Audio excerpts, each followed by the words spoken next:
I'm I feel great. I'm very proud of my guys, my coaching staff, my family, all the people who supported us. I feel really happy, probably more happy for, the city of Brighton, Boston, and just all the people who wanted it for us.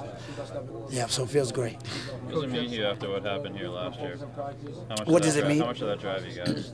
It drove us a lot because I honestly feel like in many ways I don't know if we deserved it last year. I really do feel that spiritually, but we drove that to make changes. We really made a lot of changes. We told guys it's going to be no tolerance how you act, how you handle yourself on and off the court. You got to do the right things. And what I learned from Jack O'Brien at Charlestown was the winning was a compliment to how the young men became better people. So that's my passion, is to helping these young men to become better people. And through that process, we were able to be successful today. So I'm very, very proud, and it feels great. Coach, last season you always talked about how, you could be here, but you could very easily not be here. This season you had some game winners to get in the state tournament. How do you feel about this game and, the state tournament in general? You know what?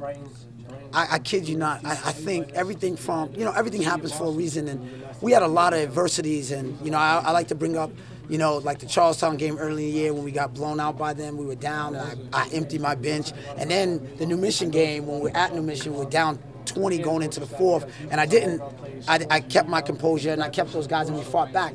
That built up so much character through that adversity. The very first game of the season against Burlington, the playoffs with Burlington was a battle, was a challenge. Nick Simpson went down, and we were lackluster performance for the rest of the game, and we had to fight back, and Malik, a lot of times I'll be wondering like how much he's listened to me, how much he's growing off the court.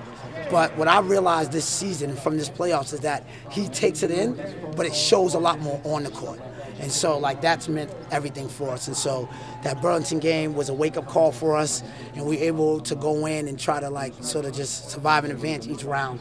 And then, obviously, the Garden game was another game where I kind of thought God was messing with us a little bit and saying, you know what, let me just kind of remind you, I can take it away that easy, and then let Malik do his thing. So that was cool. Absolutely. You know what? He said to me at the Garden game, he said, Coach, I was looking over at you guys, and I thought you guys were calling too many plays. You were holding me back. And he felt restricted. So I said, you know what? I like to take that in. I like to make adjustments. I said, I'm not going to call a play. You call it. You figure out what to do. If you can go by him, go by every single time if you can do that. But what I want you to do is make the right play. If you get by and someone's open, kick it. Give a layup or take the shot. And you know what? I honestly, again, his maturity has come so much more on the court, and I'm really proud of him for that. He's a special, special young man, and I remember meeting him as a freshman and telling his mom that, I feel like the way Jack O'Brien came into my life, he never, recruited me or no one ever said I was going to go to Charlestown. I ended up going there by chance. He ended up going to Charlestown, and it was special. Same thing. I lucked up and got the job at Brighton 4 years ago. I probably wasn't supposed to get it, but I did, and then a lot of people kind of recruited him out of middle school to go to different schools, but he ended up at Brighton with me. So I think that's such a great blessing, and I'm glad that I've been able to be a part of his life and him a part of my life. He's made me a stronger person, and I've hoped that I was able to rub off on him.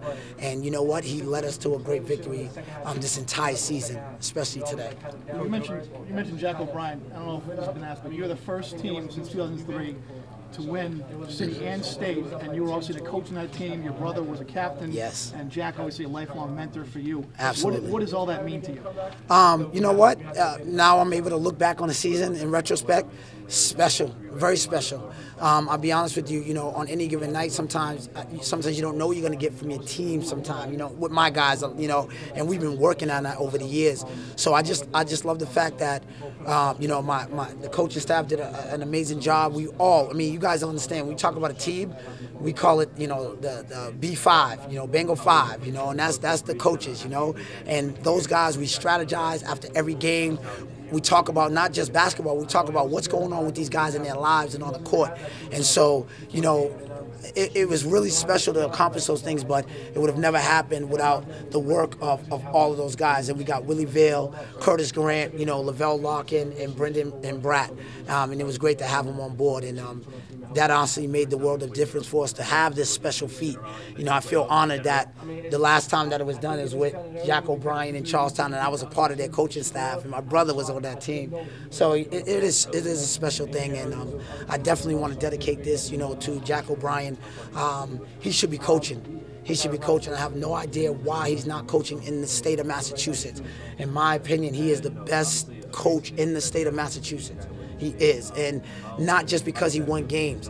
He changed the lives of so many of us young men at Charlestown during that time. We went on to go to college. We went on to be great men, fathers, husbands, and you know what? It's because of what he helped us do from the inside out. He helped us to be great men, and I'll be honest with you, I coach, and I took the coaching job because he's not coaching. And I couldn't allow that to, I couldn't say, when they said he couldn't coach or they wouldn't allow him coach for whatever reason, I said, I got to keep the legacy going. And he's healthy. He's a 10 times better man. He learned whatever lesson I guess he was supposed to learn. And it's an absolute shame that that man's not coaching, because he is all that and then some. He is a great person. So I just really want to dedicate this state championship to him and to all of my CTV brothers, because I remember the days of us putting in a lot of work before they started winning championships, and we never got one. So me and Coach Lavelle Larkin were on those teams that didn't win before the winning came. So just want to give them that praise. Coach, when we previewed you, you said getting to the state championship last year could hurt your team. Could you just talk about the impact of that throughout the season? I'm sorry. Making the state championship last year could hurt your team because they may expect and that it might just happen again, that they'll just get here. Can you talk about the work ethic to get here? Yeah, you know what? The fact that we got this far last year and lost, I think honestly it was invaluable. Invaluable, because it taught us that, yeah, we're capable of it, but it doesn't mean that you win it. So every game, every practice, we said, look, we're capable of doing it, but we have to do the right things on and off the court. That is the bottom line. And I kid you not, Nick Simpson flunked off the team last year. He had the best grades both quarters of everyone on the team. Absolutely, and that is like a testament to his character. He is the most improved person in our program this year. How would you assess Malik James, how he's evolved as a leader for this team?